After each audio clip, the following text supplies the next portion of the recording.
안녕하세요. 사연에 빠지다의 DJ 민영입니다. 오늘도 사연 시작하기 전에 구독과 좋아요 버튼 꼭꼭 눌러주시고요. 그럼 오늘의 사연 함께 시작해 볼게요. 안녕하세요. 저는 30대 주부입니다. 오늘은 회사에 출근하지 않아 이렇게 여유있게 시간을 갖게 되었어요. 최근 정신없이 일만 하느라 오랜만에 카페에 앉아 커피 한 잔을 하는데 이런 여유가 없었는데 창밖을 보며 바쁘게 움직이는 사람들을 보니 기분이 좋네요.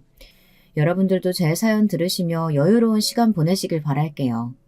오늘 제가 사연을 쓰게 된 건 바로 시어머니 때문인데요.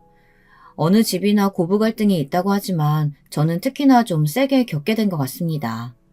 저희 시어머니는 정말 지금 생각해도 보통 성격이 아니거든요. 정신력이 강한 편이었던 저도 가끔은 나몰래 울음을 터뜨릴 정도였으니 아마 다른 분들이라면 진즉에 이혼을 생각하지 않았을까 싶네요. 저는 다행히 아직 남편과 함께 살고 있고요. 무슨 이야기인지 궁금하실 텐데 오늘 용기 내어 사연 쓴 만큼 제 사연 들으시고 조언을 주신다면 꼭 새겨듣도록 할게요. 그럼 지루한 이야기 되지 않도록 최선을 다해 한번 써볼게요. 저는 3남 1녀의 장녀로 태어났는데요. 저희 딸만 해도 집안에 4명의 아이들이 있다는 건 다둥이 집안에 속했어요. 그래서 어딜 가나 저와 남동생은 주목을 받곤 했습니다. 남동생들과 제 나이 차이가 그리 많이 나지 않았기 때문에 선생님들은 더더욱 저희를 눈여겨보시곤 했어요. 아주 어린 막내를 빼곤 한 학교에 같이 다녔으니 당연히 눈에 띌 수밖에 없었죠. 특히나 아직도 기억나는 초등학교 2학년 때 담임 선생님, 박민숙 선생님은 저희들을 이뻐해 주셨답니다. 저를 보고도 항상 칭찬 일색이었어요. 우리 수민이가 아이들 잘 보살피니까 애들도 저렇게 이쁘고 바라게 잘 자라나 보다. 엄마 아빠가 흐뭇해 하시겠어. 감사합니다, 선생님. 집안에서는 딱히 칭찬받을 일이 별로 없었기에 저는 선생님의 칭찬을 받으면 그렇게 기분이 좋았어요. 저희 부모님은 동생들과 저를 먹여 살리기 위해 늘 동분서주하셨기 때문에 돌봐주실 여력이 없으셨거든요. 그래서 제가 좀 크면서부턴 동생들 옷 입히는 것부터 요리, 설거지까지 집안일을 엄마처럼 해내야 했답니다. 어린 시절 친구들과 놀고 싶은데 동생들을 챙기느라 같이 놀고 싶어도 놀지 못하는 서름은 아마 아실 분들은 아실 거예요. 친구들이 저희 집 앞까지 와서 같이 놀자고 해도 어린 동생들을 챙겨야 하기에 또래 애들과는 전혀 어울릴 수가 없었어요. 그래서인지 저는 자연스레 집안에 틀어박히게 되었고 남는 시간은 공부를 하며 시간을 때울 수밖에 없었습니다. 다행히 그 덕분에 성적은 늘 상위권이었고 고등학교에서 대학을 갈 때가 되니 서울의 상위권 대학에 갈 수준이 되어 있었어요. 아이고, 엄마는 우리 수민이가 정말 자랑스럽다. 어쩜 엄마가 하나도 손 안 대고 키웠는데 이렇게 공부도 잘하고 착한 딸로 자라주었나 몰라. 나중에 너 시집갈 때 엄마가 널 어떻게 보내야 할지 벌써부터 눈물이 앞을 가린다. 엄마, 남자친구도 없는 나한테 무슨 결혼 걱정? 너무 이른 거 아니야? 대학 가면 남자친구도 사귀고 해야지. 연애도 하고 이쁜 것들도 보러 다니고. 엄마는 수민이가 그렇게 살았으면 좋겠어. 저희 엄마는 자라나는 동안 제게 딱히 무언가를 지원해주지 못했다는 것에 대해 큰 죄책감을 갖고 계셨어요. 그래서 나중에 집이 조금이나마 경제적으로 여유가 생겼을 때 저에게 저런 말씀을 하시곤 했죠. 하지만 대학을 간 후의 삶은 제 생각과 달랐습니다.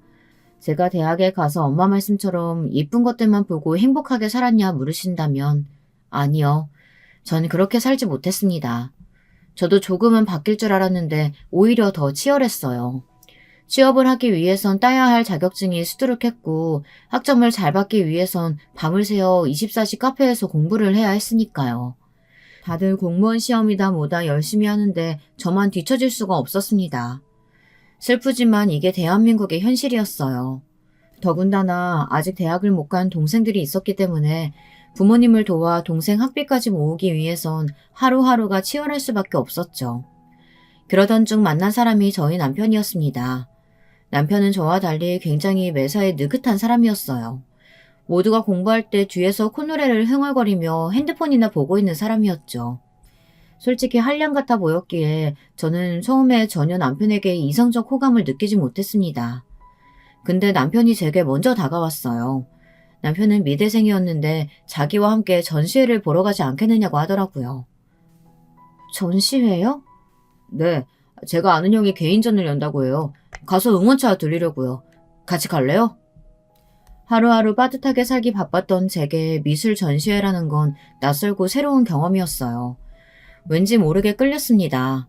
그리고 남편을 따라간 미술 전시회에서 저는 남편에 대해서 새롭게 많이 알게 되었습니다. 다들 내가 부잣집 도련님이다 뭐다 해서 공부 안 하고 사는 줄 아는데 아니야. 나 나름대로 미술 공부 열심히 하고 유학도 생각 중인걸. 그리고 예술이라는 게 가만히 앉아있는다고 바로 나오는 것도 아니고. 그래요? 유학이요? 어디로 갈 건데요?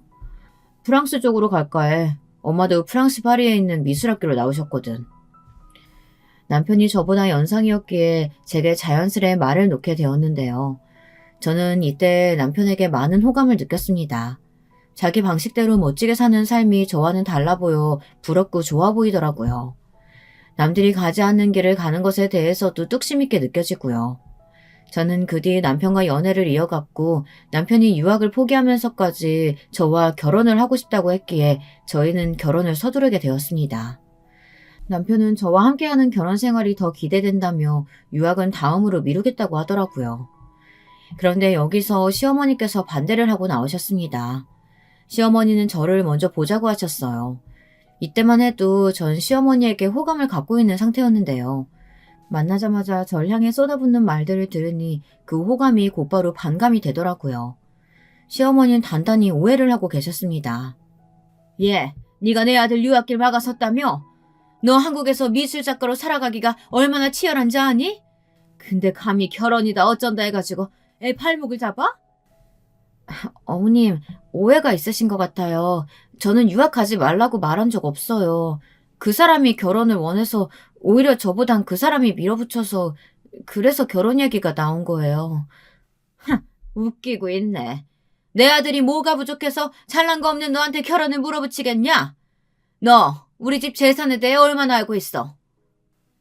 네? 우리 집 재산에 대해 들은 게 있을 거 아니야.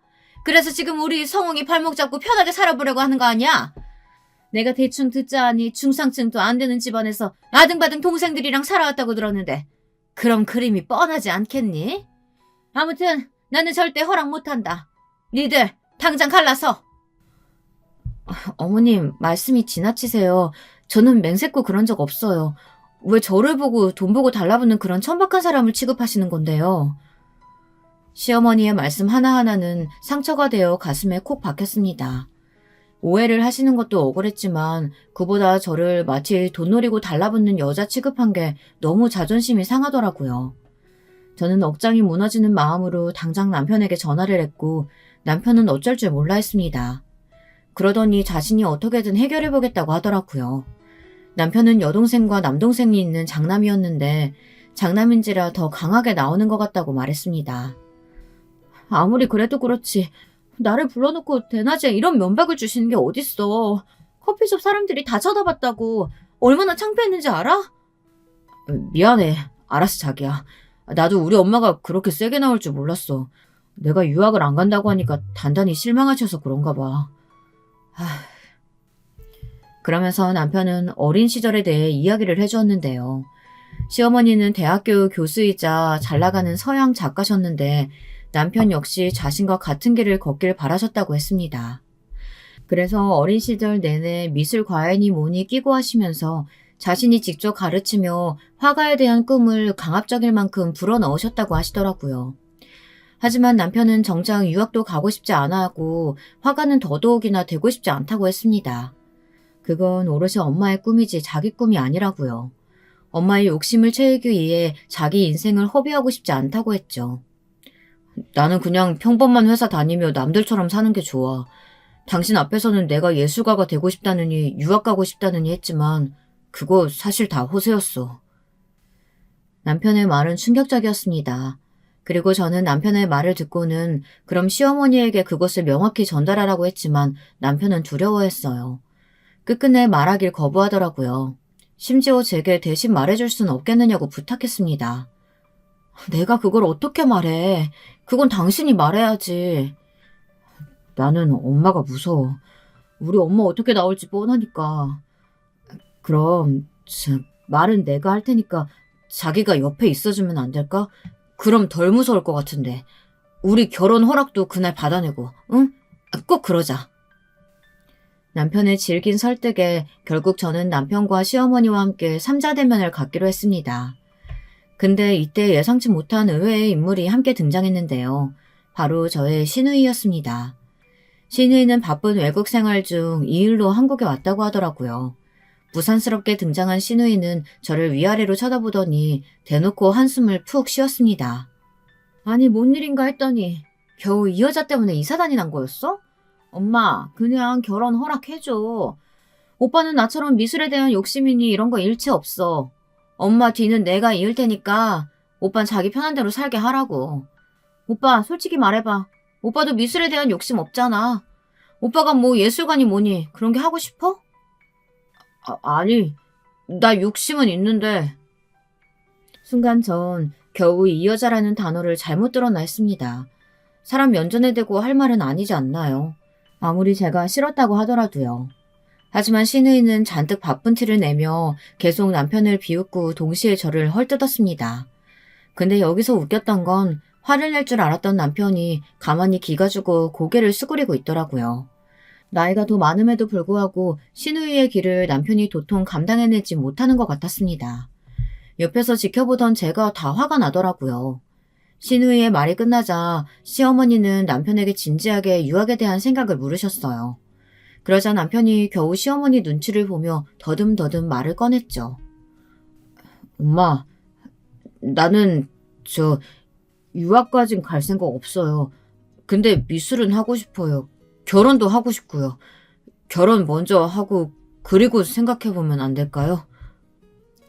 시어머니는 입술을 꼭 깨물더니 푸르르 떨었어요. 그리고 저를 노려보시는데 눈빛 속에는 많은 것들이 담겨 있었죠.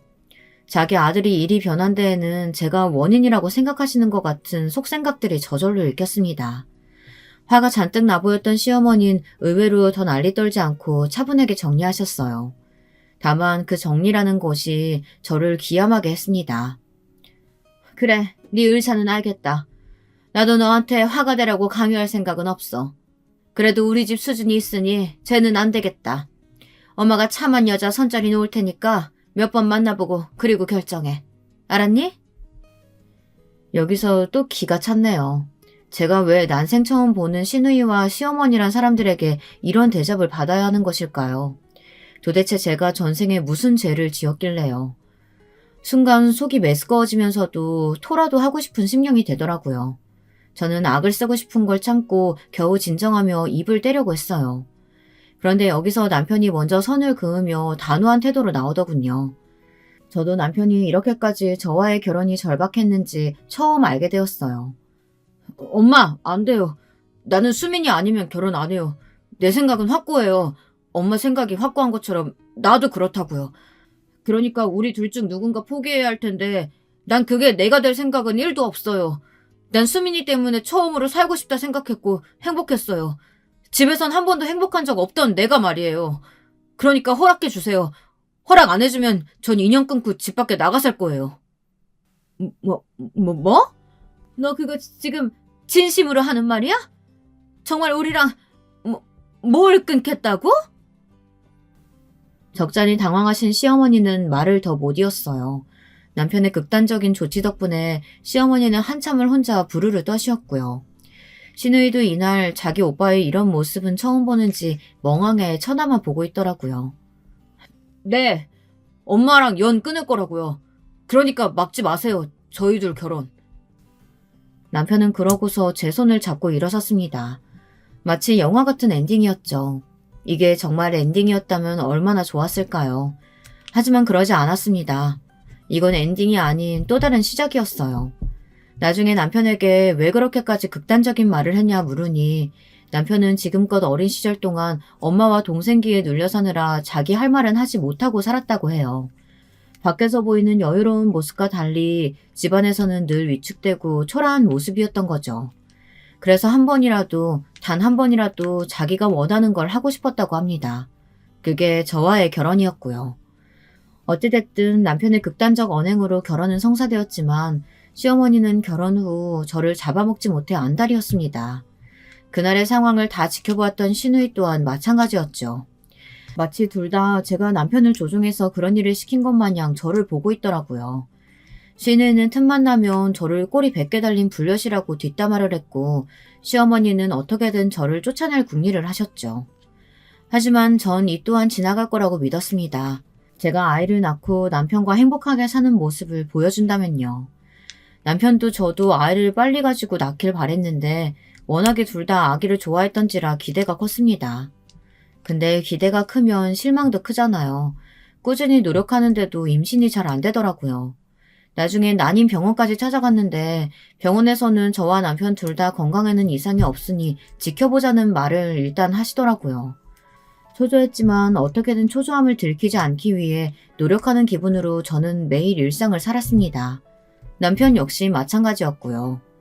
기다린 만큼 예쁜 아기가 생길 거라며 밤마다 지친 저를 위로해 주었어요. 그런데 여기에 불을 지핀 사람이 있었으니 바로 시어머니였습니다. 시어머니는 아까 말씀드린 것처럼 유학파에 미대 교수까지 하고 계시는 분이었잖아요. 게다가 시아버지가 일찍 돌아가셨지만 부유한 친정 덕에 한 번도 궁핍하게 살아보신 적이 없는 분이었습니다. 늘 집안엔 가정부가 상주해 계셨고 손에 물 한 방울 안 묻히고 살아오신 그런 분이었죠. 교양이니 뭐니 이런 걸 가장 중요하게 생각했고요. 그런데 제가 아이를 못 낳고 있자 이런 말씀을 하시더라고요. 갑자기 어느 날 저를 시댁으로 부르셨습니다. 거기엔 얄미운 시누이도 함께 있었죠. 두 사람은 제가 들어오자마자 차갑게 표정을 굳히더니 의미심장한 눈짓을 주고받았어요. 너 요즘 애 안 생긴다며? 우리 아들한테 들었다. 내가 이럴 줄 알았다. 그래서 애초부터 너를 들이지 말아야 한다고 생각했던 건데. 곰곰이 생각해봤는데 너 애고 뭐고 그 전에 나한테 교양 수업이나 받아라. 어차피 안 생길래 욕심 부리지 말고 그 시간에 책을 읽든지 뭐든 하란 말이야. 교양 수업이요? 어머님한테요? 맞아, 새언니. 엄마 말 들어요. 저번에 보니까 미술사에 대해선 하나도 모르더라고요. 언니, 우리 집안은 다른 집안과 격이 달라요. 언니가 드라마에서나 보는 그런 유치한 재벌집이 아니고요. 우리 아빠도 돌아가시기 전까지 학자셨고 엄마도 나도 유학파라고요. 이 집에선 큰오빠 빼고 다 유학 갔다 온 사람들인데 언니도 뭐라도 해야 되지 않겠어요? 격이 다른 사람 맞아줬으면 언니도 수준을 맞추려고 노력은 하셔야죠. 그래야 엄마는 하나 덜 쪽팔리죠. 시어머니는 웃기게도 저한테 교양 수업을 받으라고 하시더라고요. 시누이는 격하게 동조했고요. 둘이서 작당 모의 한 것이 바로 그것이었습니다.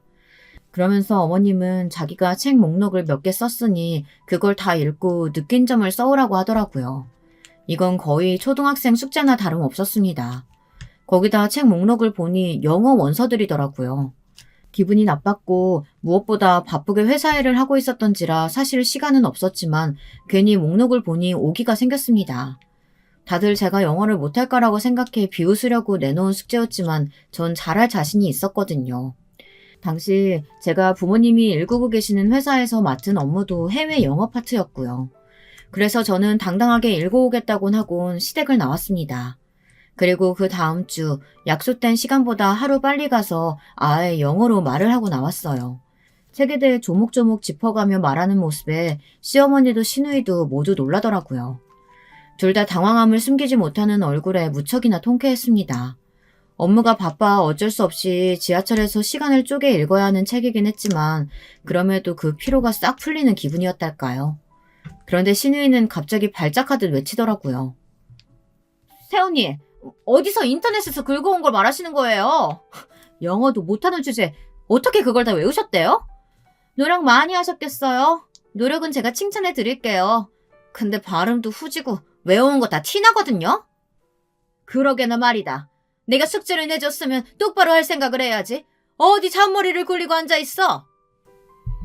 저는 더 이상 이 유치한 장난질에 놀아나고 싶지 않았습니다. 그래서 말씀드렸죠. 제가 직접 읽고 요약한 것이고 알아보기 쉽게 책에 직접 형광펜을 그었으니 그 부분을 보시면 알 거라고요. 남편에게 책을 달라 말하니 남편이 엉겁결에 책을 한 장씩 펼쳐 보여주었어요. 시어머니와 시누인 가만히 보더니 아무 말 하지 못했고요. 이로써 제 승리였죠. 자기들처럼 유학파가 아니란 이유로 사람을 교양 없다고 무시하고 비하하는 시댁 식구들에게 한 방 먹인 셈이었으니 기분이 정말 좋았습니다. 하지만 시어머니는 이것이 더 괘씸했나 봅니다. 그 다음은 저의 임신을 공격하더라고요. 여기에 저는 큰 상처를 입게 되었고요. 시어머니는 자기 아들 씨면 임신이 안 될 리가 없는데 너 때문에 임신이 안 되는 게 아니냐면서 불을 붙였습니다. 임신 안 되는 며느린 필요 없어. 내가 누차 말했지만 나는 우리 장남 씨가 꼭 필요하다고. 우리 아들 닮은 애로 대를 이어야 되는데 이게 대체 뭔 사달이냐? 엄마, 난임병원에서 문제 없다고 했어요. 오히려 스트레스 받으면 이 사람이 더 힘들어질 거라고요. 그만하세요.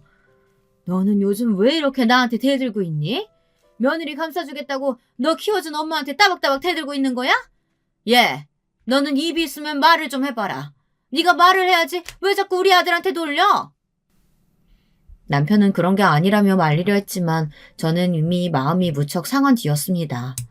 아무래도 요즘 친정엄마께서 임신 잘 되는 보약까지 챙겨주실 정도로 걱정을 하고 계셨고 저 역시 신경이 날카롭게 곤두서 있었거든요. 최대한 담담히 대답하고 나오긴 했지만 집으로 돌아오는 길 너무 눈물이 나더라고요. 비죽비죽 흐르는데 눈물을 닦아낼 새도 없이 집으로 돌아오고 말았어요. 도착하자마자 남편은 급한 회사일이 있어 나갔고 저 혼자 덩그러니 남겨져 있는데 스스로의 처지가 좀 처량하다고 느껴지더라고요. 저는 슬픈 기분을 잊기 위해 그냥 깡소주를 마시고는 잠에 들었습니다. 잠결인지 엄마와 남동생의 목소리가 왁자지껄하게 들리는데 그 소리가 참 듣기 좋았어요. 시어머니로부터 받은 상처가 커서 그런지 더 그립고 그립더라고요.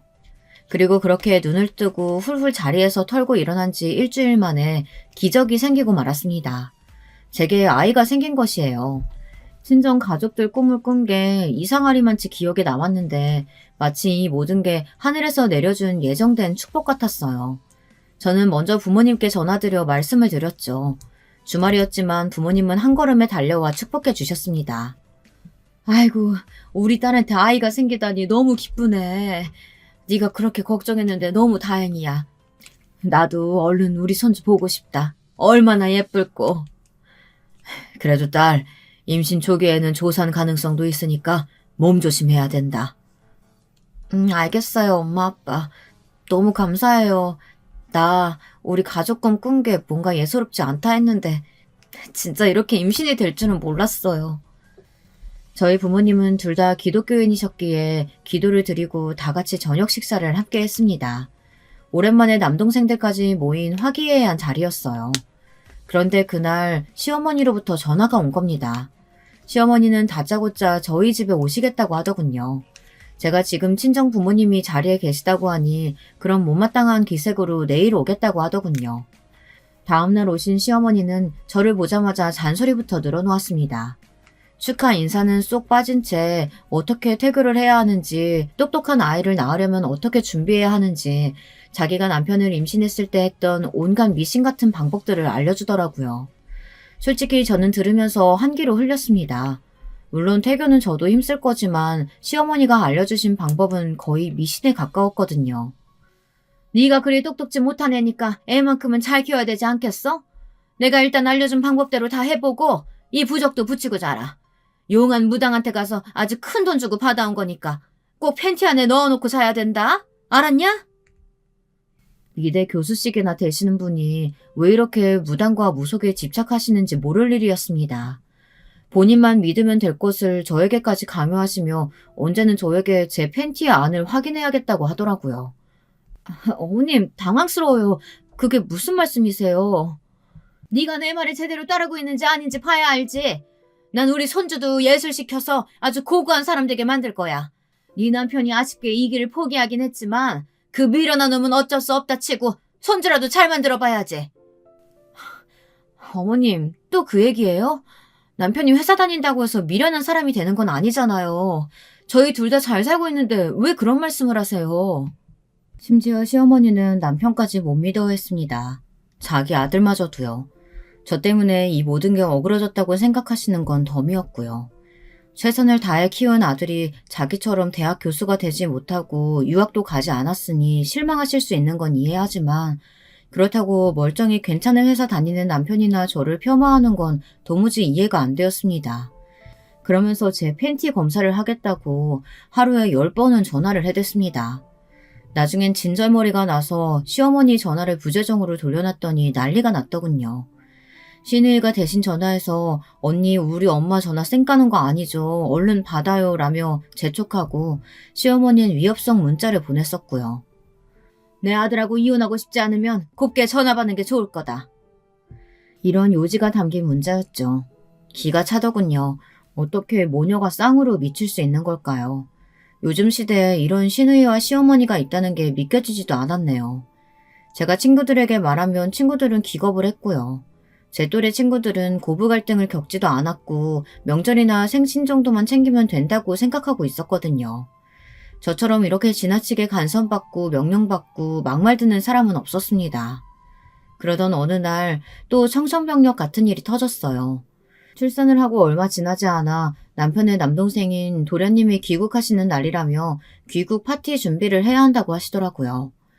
저는 당시 친정엄마가 와서 도와주시고 계시긴 했지만 아직 어린 아이를 데리고 가는 건 조금 무리일 것 같았습니다.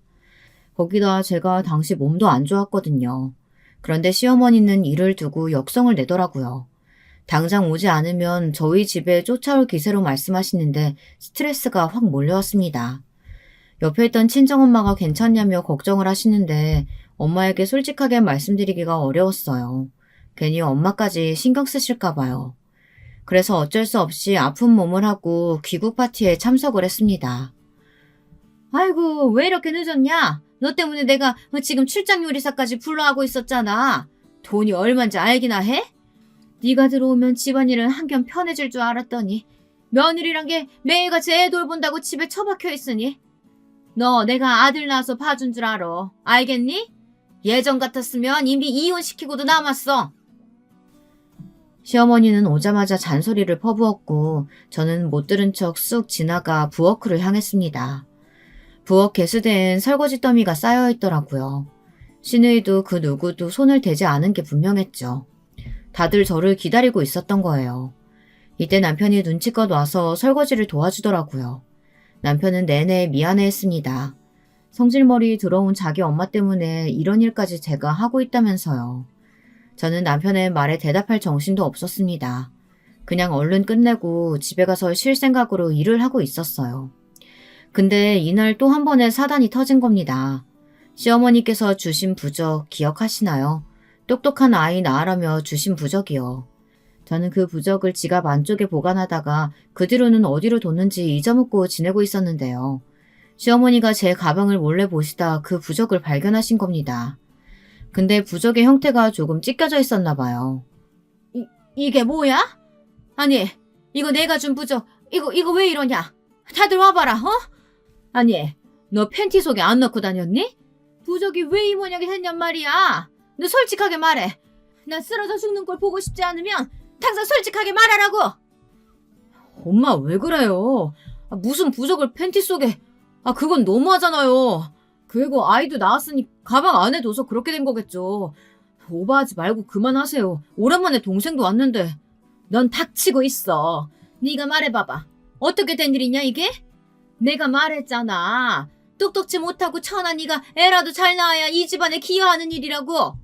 네 친정집안 식구들 상견례장에서 변변치 못한 옷차림 보고도 내가 결혼 엎을까 하다 참았는데 너는 진짜 내 호의를 개떡으로 알아듣는 모양이구나.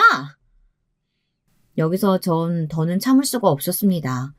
자기들처럼 유학파 아니란 이유로 교양이 없네 뭐네 하던 시댁 식구들이 이제는 제 친정 식구들까지 건들다뇨. 여기서 참을 수 있는 사람이 몇이나 될까요? 참고로 그날도 저는 시댁일이라며 아이까지 내버려두고 뛰어온 상황이었어요. 저희 친정엄마께서 저를 대신해 아이를 봐주고 계셨고요. 제가 아들을 낳았다는 이유로 용돈도 좀 주시더니 그 이후부터는 아이도 출산했겠다 굳은 일들을 시키려 드는 걸 보니 알겠더라고요. 시어머니는 저를 며느리가 아니라 종으로 보고 있다는 거였습니다. 저는 머리끝까지 화가 올라 말을 내뱉었어요. 어머님, 그게 무슨 말씀이세요? 도대체 왜 저희 애꿎은 친정 식구들 건드시는 건데요? 도대체 그게 무슨 막말이냐고요? 제가 뭘 그렇게 잘못했나요? 왜 아무 이유 없이 당하고 있어야 하냐고요? 앞으로 저희 엄마 아버지 욕하지 마세요. 어머님보다 더 성실히 살고 계시는 분들이니까요. 웃기고 있네. 말은 아주 번지르르하게 하네. 니네 엄마 아빠 어디 청소부라도 하고 있는 거 아니었냐? 애만 줄줄이 낳아가지고 힘겹게 살아온 거 내가 다 아는데 무슨 성실이니 뭐니 하는 소리를 그런 소리 늘어놓고 자빠져 있어? 시어머니와 시누이는 일제히 비웃었고 시누이 또한 대놓고 맞장구를 치며 까르르 웃어대더군요. 마치 인간이 아닌 족속들처럼 느껴졌습니다. 저는 한 번만 더 저희 친정 식구들을 욕하면 가만 있지 않겠다는 으름장을 놓고선 시댁을 뛰쳐나왔습니다. 제 머릿속엔 오로지 이혼 생각뿐이었어요. 갓 출산한 제가 이혼을 생각했으니 제정신이 아니었죠. 하지만 이미 마음은 그쪽으로 향하고 있었습니다. 이혼하고 싶다, 끝내고 싶다, 시댁 식구들을 더 보고 싶지 않다, 이 생각뿐이었습니다. 그런데 제가 정신없이 가느라 누가 오는 줄도 몰랐나 봅니다. 갑자기 누군가 제 어깨를 덥석 붙잡더라고요. 놀라서 쳐다봤는데 도련님이었어요. 도련님은 아까 전까지 사태를 가만히 지켜보고 있었던 사람이었습니다. 그러다 제가 뛰어나오자 같이 따라 나온 모양이었어요. 남편도 아닌 도련님이란 사실에 조금 놀랐는데 도련님은 혹시 카페 같은 곳에라도 가서 이야기를 좀 나눌 수 있겠냐 하더군요. 거절하기가 어려워 일단은 알겠다고 하고 들어갔죠. 도련님은 그날 카페에서 내내 미안하다고 말했습니다. 무겁게 한숨을 쉬더니 저보고 면목이 없다며 시어머니가 해야 할 말을 대신하더라고요. 남편에게 들어 도련님의 심성이 착하고 바른 사람이라는 건 알고 있었습니다. 어렸을 때도 시어머니의 등살에 남편이 아무 말 못하고 있으면 동생이 나서 대신 대들어주기도 하고 학교에서 왕따를 당하고 있을 때도 동생이 교실로 찾아와 주었다고 했습니다. 그렇기에 남편도 도련님을 많이 신뢰하고 있었고요. 또 의지하고 있다고 했어요. 저희 결혼식 날도 어렵게 참석했던 도련님은 저보고 형을 데려가 주셔서 감사하다며 시댁 식구들 중 유일하게 환하게 웃어주신 분이었습니다. 저에게 가장 잘 대해준 사람이었죠. 아니에요. 도련님 잘못도 아니고 오히려 이렇게 말씀해 주셔서 감사해요. 마음이 조금 풀리네요. 제가 다 죄송합니다. 되돌릴 수 있는 방법이 있다면 어떻게든 하겠는데 제가 그래도 앞으로 어떻게든 어머니 잘 단속해 볼게요. 아까 상처 많이 받으셨을 텐데 마음 풀어주셨으면 좋겠어요. 도련님의 따뜻한 말에 이날은 정말 조금 마음이 풀렸습니다. 도련님은 내내 저를 붙들어 놓고 이런저런 말을 해주며 기분 좋게 만들어주려고 애썼죠. 사실 시어머니 때문에 이미 많이 마음이 상한 뒤이긴 했지만 그래도 내 편이 생겼구나라는 생각이 들어 마음이 든든하긴 했습니다. 그 후 저와 도련님 사이는 전보다 조금 더 돈독해진 것 같습니다. 도련님도 힘든 유학 생활을 끝내고 나서 마땅히 한국에 발붙일 곳이 없어 당황하던 중이었는데 제가 가끔 남편과 함께 술친구가 되어주기도 했고 도련님도 저희 아들을 워낙에 이뻐해서 선물도 자주 사들고 찾아왔어요. 남편의 시댁의 방패막이가 되어주지 못하는 곳에 도련님은 따끔하게 야단을 치기도 해주었어요. 마치 시아버지 같았달까요? 형, 원래 중재는 형이 해야 되는 거야. 우리 어머니 성질이 보통 까탈스럽고 예민해. 형이 중간에서 잘 막아줘야 형수님이 편하신 거라고. 형 너무 물러 터졌어. 내가 보니까 그래. 알겠다. 나도 노력해볼게. 그래, 형이 잘해줘야 형수님이 편하시지. 이런 도련님의 기가 막힌 대처에 남편도 또 한 번 마음을 굳게 먹은 것 같았습니다. 그 뒤로는 명절이나 생신 아니면 일절 시댁에 발을 끈차고 먼저 말을 해주었고 시어머니 생신도 제가 영 내키지 않으면 가지 않아도 된다고 하더라고요. 그 마음이 참으로 고마웠습니다. 저는 그 용기에 힘입어 시댁에 단호하게 선언했죠. 요즘 시대에 시어머니가 이렇게 달달 며느리 볶는 건 말도 안 되는 것 같고요. 전 천하다는 말 들으면서 계속 시댁살이 할 생각 없네요. 앞으로 어머님께서 저를 이런 식으로 대하신다면 남편도 저도 시댁에 갈 생각 없습니다. 남편도 동의했고요. 뭐라고? 얘 성웅아, 얘가 한 말 진짜니? 얘가 뭘 잘못 먹은 거지? 엄마, 이 사람 말 한치의 거짓 없이 다 진실이에요. 엄마가 이 사람 가정부 종로로 취급하시는데 저라고 기분 좋겠어요? 어릴 때요 엄마에게 지고 살았지만 이 사람 덕분에 깨달았네요. 제가 그러고 살 필요 없다는 걸요. 아무튼 엄마도 이 사람에게 사과해 주시고 안 그러실 거면 전 안 올 거예요. 제가 세게 나가자 시어머니는 분하다는 듯 고래고래 소리를 질렀고 저와 남편은 받아들이지 않겠다는 뜻으로 알아듣곤 시댁을 나왔습니다. 연락도 받지 않았어요. 그 뒤 저는 저대로 아이를 키우며 열심히 살았고 저희 어머니 아버지 회사가 무척 커지고 있는 중이라 남동생들 모두 회사에 투입되어 일에만 열중하고 있었습니다. 가끔 제 도움이 필요할 때면 어쩔 수 없이 아이를 맡겨두고 회사에 가서 도와주었죠. 그리고 아이가 조금 자랐을 때 저는 회사의 어엿한 대표가 되었습니다. 부모님들도 회사를 일군데 제 공이 크다며 제게 맡기고 싶어 하셨고요. 시댁과의 연을 거의 끊고 살았지만 행복했어요. 도련님 덕분에 집안에 좋은 변화가 찾아온 것 같아 무엇보다 정말 감사했고요. 그러던 어느 날 도련님에게 여자가 생겼다는 소식을 들었습니다. 도련님이 저희에게 제일 먼저 알려주었고요. 사이가 돈독했던지라 도련님에게 어떤 여자인지 너무 궁금하다고 했더니 사진을 보여주더군요. 사진으로만 봐도 이쁘고 참해 보였습니다. 내과 의사라고 했는데 도련님이 정기검진을 받고 간단한 이상징후가 발견되어 치료를 받다 눈이 맞았다고 하더라고요. 사진으로만 봐도 차분하고 똑부러진 도련님과 너무 잘 어울렸죠. 그런데 어딘지 낯이 익었어요. 어디서 봤는지 모르겠지만 기시감이 들어 혼자 골똘하게 생각하게 되더라고요. 어디서 봤는진 모르겠지만 익숙한데 내 직장에서 일하시는 분은 아니고 누구지? 분명 본 것 같은데.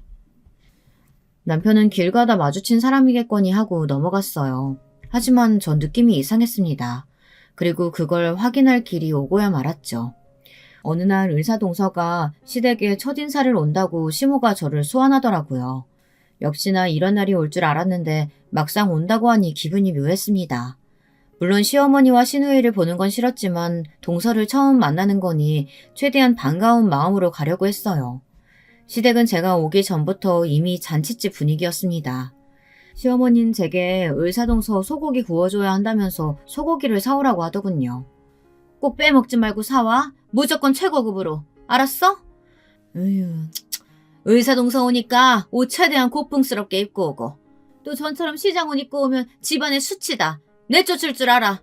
와서 쓸데없는 말 하지 말고 가만히 쥐죽은 듯 앉아있고 널 장롱 안에 안 집어넣은 게 다행인 줄 알아라. 그 말을 듣는데 문득 시어머니를 처음 본 날이 떠올랐습니다.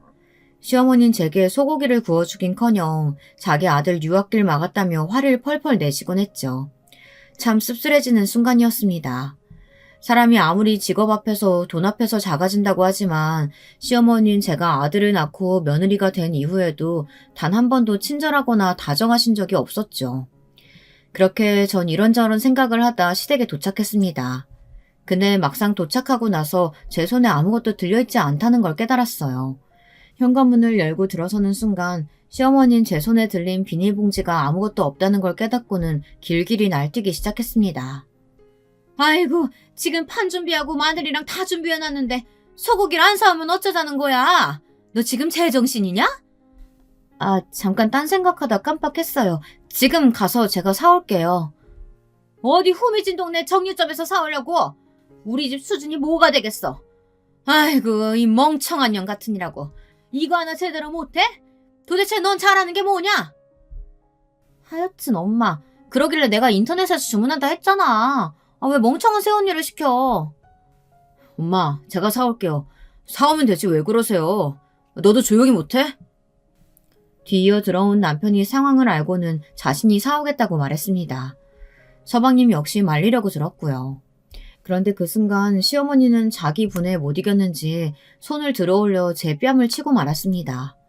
불이 붙은 듯 뺨이 뜨거워지고 그 다음엔 얼얼해지는데 이게 도통 무슨 상황인지 판단하기 힘들었습니다.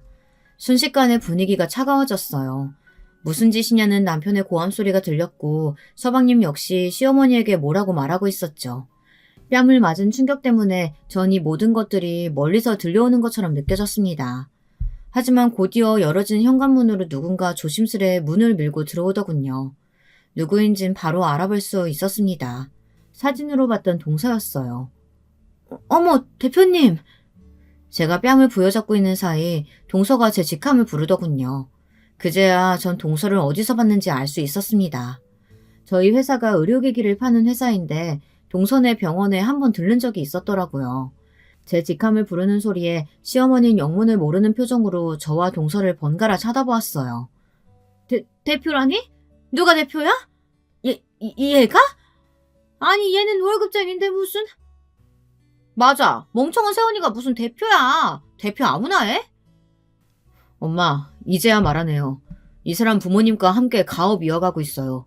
큰 회사고 엄마는 상상도 못할 만큼의 수입을 벌어들이고 있고요. 그런데도 이 사람을 무시하셨죠? 엄마가 뭐라고 이 사람을 무시해요?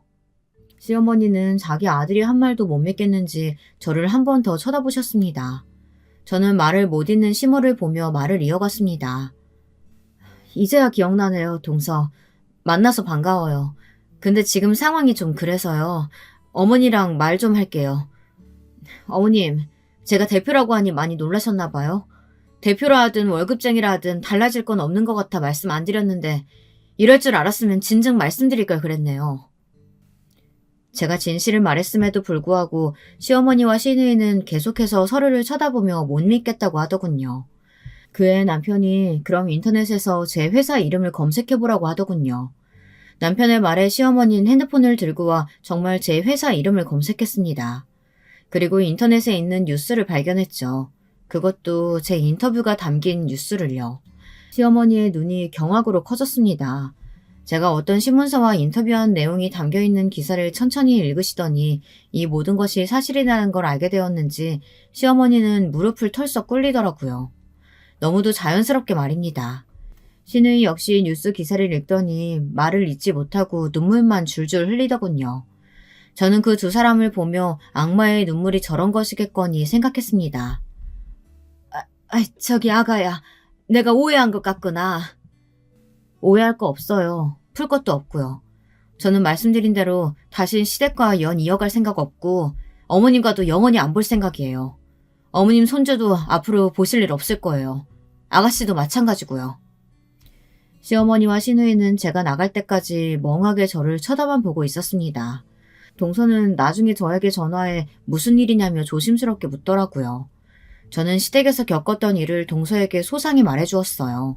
서방님은 좋은 분이나 시댁은 이런 곳이니 동서도 알고 있어야 할 것 같아서요. 후에 시어머니와 시누이는 싹싹 빌러 저를 찾아왔습니다. 남편에게 들어 저희 회사 주소까지 알아 찾아왔더라고요. 하지만 이미 모든 이야기를 들은 친정 부모님은 냉정하셨죠. 여기 사돈 오실 곳은 아닌 것 같은데요. 나가세요. 제가 잘못한 게 많아서 찾아왔어요. 지은 죄가 많아서 우리 며느리에게 꼭 사과하고 싶어서요. 저는 그저 우리 며느리가 저 용서해줬으면 좋겠다 싶은데 얘 마음이 도통 안 풀려서 저도 마음이 안 좋네요. 그럼 진즉 잘하셨어야죠. 지금 와서 이러면 뭐합니까? 저희 딸은 지금 이혼까지 생각하고 있습니다. 그러니 나가세요. 이제 아무 사이도 아닌데 왜 여기 와서 영업방해를 해요? 경비원님, 이분 모시고 나가주세요. 저희 엄마는 이미 화가 많이 나셔서 경비원을 불렀습니다. 경비원이 시어머니를 내쫓으려고 했지만 시어머니는 교양이고 뭐고 잊어버리셨는지 끝까지 건물 앞을 버티고 계셨습니다. 왜 그토록 버틴겼는지 나중에 이유를 알고 보니 시어머니께서 시누이와 한창 사치 쇼핑이며 여행 다니느라 돈을 많이 탕진하셨더라고요. 그래서 의사동서가 들어온다고 했을 때 한몫 챙길 수 있겠다 싶어 기뻐했던 것이었고요. 그 사실까지 미처 몰랐던 서방님은 큰 충격을 받아 동서와 결혼은 진행하되 시댁과는 연을 끊겠다고 하셨습니다. 시어머니는 동시에 두 자식을 잃게 생겼으니 난리가 나셨고요. 서방님이 자취하는 집 앞까지 찾아가서 울며 불며 엄동사른에 빌고 난리가 났답니다. 근데 동서가 굉장히 단호했나 봐요. 동서는 제게 시어머니에 관련된 이야기를 듣고는 시댁과 연 끊은 게 아니면 결혼하고 싶지 않다고 못을 박았다나 봐요. 서방님도 이미 시댁에 질릴 만큼 질린지라 동서 의견에 따르겠다고 했고요. 저도 이 사건으로 깨달은 게 많았던지라 남편에게 앞으로 우린 우리대로 살면서 한 가지 약속을 하자고 했습니다. 여보, 나는 앞으로 당신과 우리 아들 키우면서 절대 시어머니나 시누이에겐 연락하지 않을 거야. 돈 없다고 머리에 든 거 없다고 무시하는 사람들과는 다시는 섞이고 싶지 않아. 당신이 그거 약속해주지 않으면 난 당신과 갈라서는 게 나아. 그러자 남편은 약속해주겠다며 저와 합의했습니다. 현재 저는 아들 잘 키우고 초보맘으로 고군분투하고 있습니다. 회사 역시 승승장구하고 있고요. 저와 저희 부모님이 열심히 하신 만큼 앞으로 제 삶이 남은 날까지 계속 성공하는 회사로 키우고 싶답니다. 저의 남은 삶 응원해 주시면 감사하겠습니다. 그리고 지금까지 들어주셔서 감사하고요. 날씨가 추우니 다들 감기 조심하시고 든든히 옷 챙겨 입고 다니세요. 만약 혹시라도 저처럼 고부 갈등이 있는 젊은 주부분들이 있다면 자신의 삶을 먼저 우위에 두셨으면 좋겠습니다. 무엇보다 내가 행복하고 편안해야 아이도 행복하고 가정이 평안하니까요. 시어머니를 신경 쓰고 참아주고 살기엔 인생이 너무 짧다는 생각이 드네요. 우리 짧은 인생 아깝게 쓸데없는 신경전으로 소비하지 말고 행복하게 살자고요. 다들 올 한 해 행복한 일 모두 가득하시길 바랄게요. 저와 다른 분들의 사연 들으면서 조용히 응원하고 있겠습니다. 그럼 이만 글을 줄이겠습니다. 여러분, 두 번째 사연 시작하기 전에 좋아요, 구독 꼭 눌러주실 거죠? 그럼 두 번째 사연 바로 시작합니다. 40대 여성 사연자분께서 보내주신 이야기예요. 결혼 후에 겪으신 일을 적어주셨는데요. 영원한 비밀은 없다는 표현이 떠오르는 이번 사연. 지금 저랑 만나보실까요? 안녕하세요. 저는 제 이야기를 사연으로 써보고 싶어서 사연에 빠지다를 자주 기웃거렸던 사람이랍니다. 그러다가 어느 날은 하도 잠이 안 와서 새벽에 사연에 빠지다에 올라온 사연들을 연속 재생시켜놓고서 라디오 삼아 잠자리에서 다 들어봤어요. 이미 다 시청해본 영상들이었음에도 그렇게 틀어놓으니까 다시 느낌이 색다르더라고요. 그러면서 문득 저는 그런 생각이 들었습니다. 세상에는 참 이상한 사람들 많고 심보를 못되게 먹는 사람들은 대체로 그 결이라는 것이 비슷하다는 생각이 들었어요. 어떤 사연을 접하면서는 제 시댁 식구들이 자연스레 떠오르더라고요. 저뿐만 아니라 아마도 많은 기혼자분들이 살면서 한 번쯤은 하셨을 생각일 텐데요. 만일 내가 이 결혼을 하지 않았다면 인생을 얼마나 더 다르게 살 수 있었을까, 이런 의문을 저는 몇 차례 품었었네요. 결혼에 대해서 후회가 드는 점들이 많았다는 이야기겠지요. 저는 40대 유부녀입니다. 한때 사회문화적으로 많이 유행하듯 들렸던 표현인데 혹시 딩크 부부라는 거 들어보셨을까요? 아이 없이 부부끼리만 살아가기로 합의한 경우를 뜻하는 건데요. 한때는 이게 독특한 형태처럼 받아들여졌지만 이제는 아예 하나의 모습으로 자리를 잡은 듯 싶습니다. 20대의 어리고 젊은 나이에 결혼해서는 결혼 생활 10년 이상이 지나도록 아이가 없는 부부가 꽤 된다니 말이죠. 저는 일찍이 이 딩크라는 것에 관심이 많았어요. 개인적으로 제가 아이를 별로 그렇게까지 좋아하는 사람이 아니기도 했거니와 저의 친척 언니 한 명이 출산 후유증으로 호되게 고생하는 것을 지켜본 후로는 출산에 대한 막연한 두려움도 있었던 것 같습니다.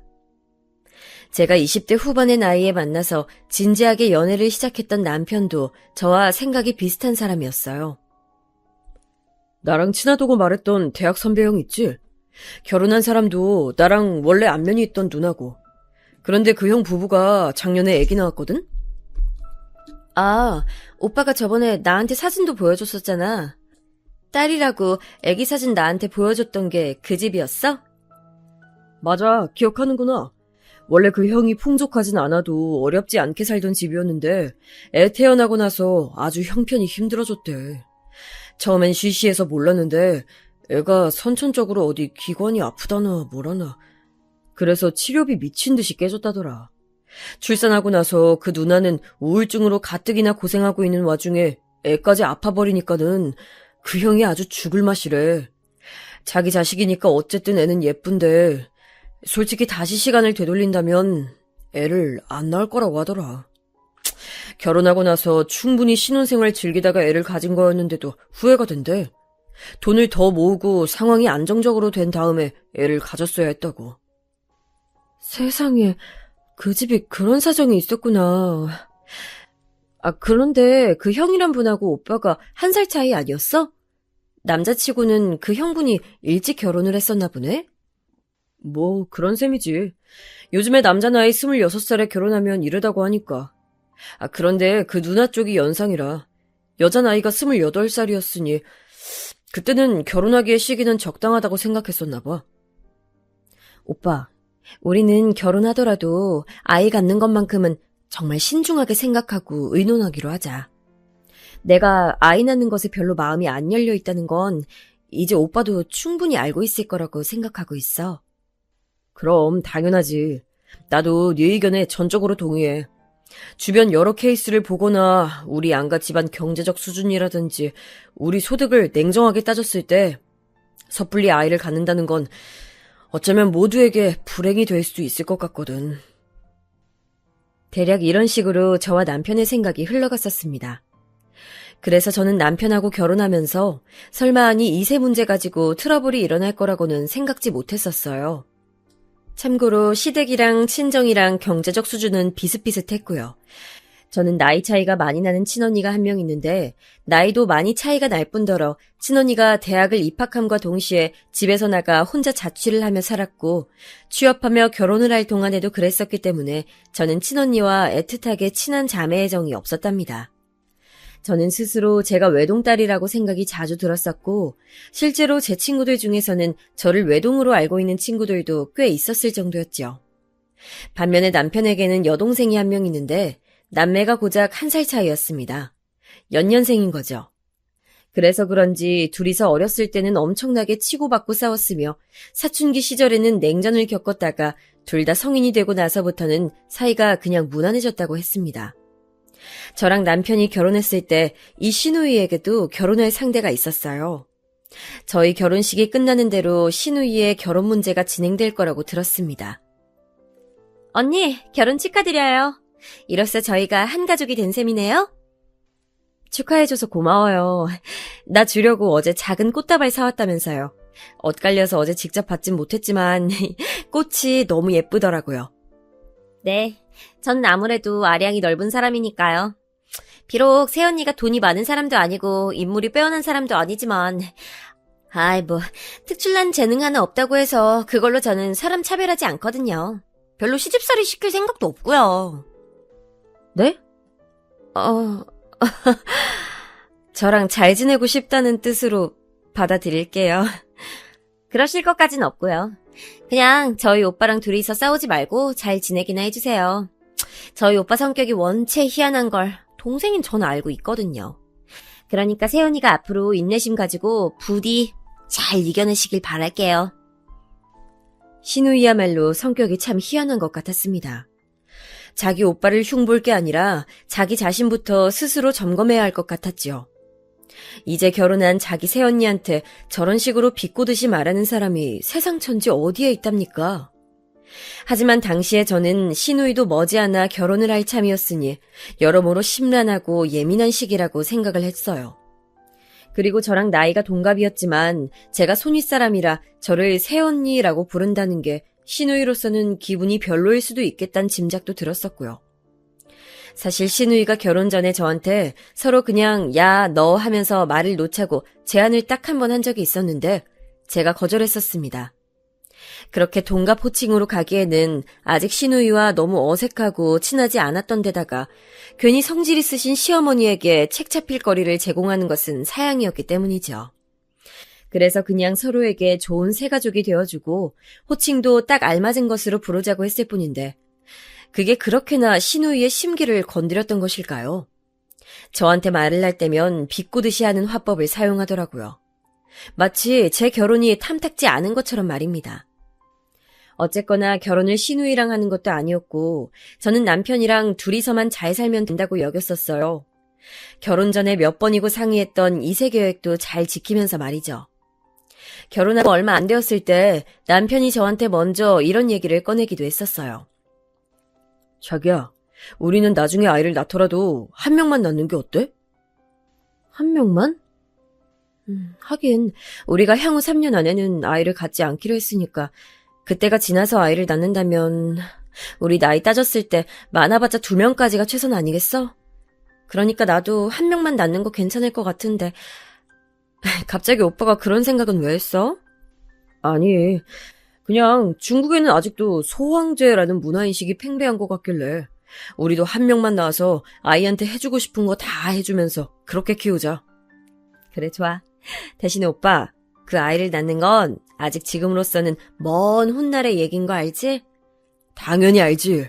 아주 먼 얘기고 지금은 그저 우리끼리 부부 생활 즐기면서 살면 돼.